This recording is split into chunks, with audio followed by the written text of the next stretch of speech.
Hello everyone आणि MST-CET ॲस्पायरंटसाठी एक big update आहे आणि MST-CET सेलनं दिलेल्या अपडेटनुसार MST-CETच्या रजिस्ट्रेशन डेट्स डिक्लेअर झालेले आहेत. जे विद्यार्थी 12वी मध्ये सायन्स स्ट्रीममध्ये शिकत आहेत त्या विद्यार्थ्यांसाठी हा सर्वात महत्त्वाचा व्हिडिओ आहे आणि स्पेशली ज्यांचं टार्गेट आहे CET एक्झाम त्या विद्यार्थ्यांसाठी अतिशय महत्त्वाचा व्हिडिओ आहे बाळाओ. कारण लास्ट टाइम आपण बोललो होतो की या वर्षी जी CET एक्झाम होणार आहे त्याच्यावरती बरीच चर्चा झाली होती आणि CET ही 2 फेजमध्ये घेण्याचा निर्णय झाला होता. ज्याप्रमाणे एप्रिल आणि मे या 2 महिन्यामध्ये CETची एक्झाम होणार आहे. आता CETची एक्झाम होणार आहे तर त्यासाठी आपल्याला फॉर्म भरायला पाहिजे आणि त्या फॉर्म फिलअपच्या डेट्स MST-CET सेलने डिक्लेअर केलेल्या आहेत.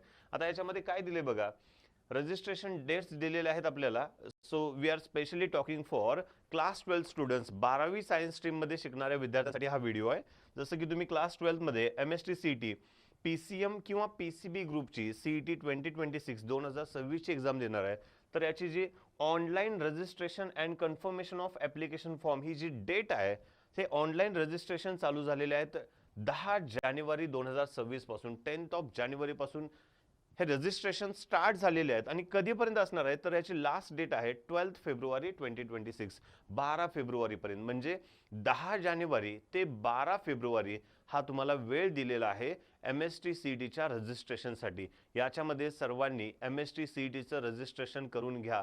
तुम्हाला बाळाओ जर दोन्ही फेजमध्ये एक्झाम द्यायची असेल तर तुम्हाला पहिला फेज म्हणजे पहिला अटेम्प्ट हा मॅन्डेटरी आहे. तर सर्वांनी कृपया पहिल्या फेजसाठी आपले रजिस्ट्रेशन करून घ्या. Next tentative CET examination date. ही एक्झाम केव्हा होणार आहे तर पहिला अटेम्प्ट जो आहे तो आहे 11 एप्रिल 2026 टू 26 एप्रिल 2026 म्हणजे एप्रिलमध्ये एक्झाम होणार आहे.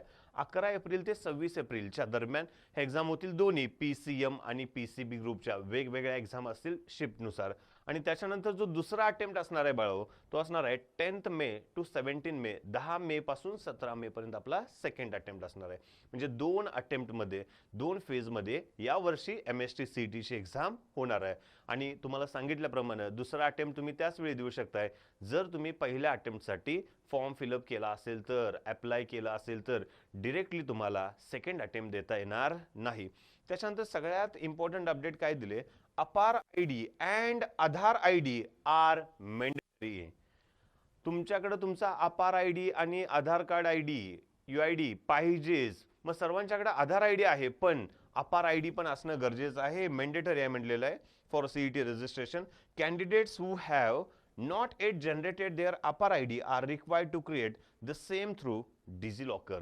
तुम्ही DigiLocker ह्या ॲपवरून तुमचा अपार ID जनरेट करू शकताय बाळाओ आणि तो DigiLockerमध्येच राहणार आहे विच इज व्हेरी इम्पॉर्टंट. जर अपार ID असेल आणि त्याच्यानंतर असेल तुमचा आधार ID, ह्या 2 ID वरूनच तुम्ही हा फॉर्म फिलअप करू शकताय.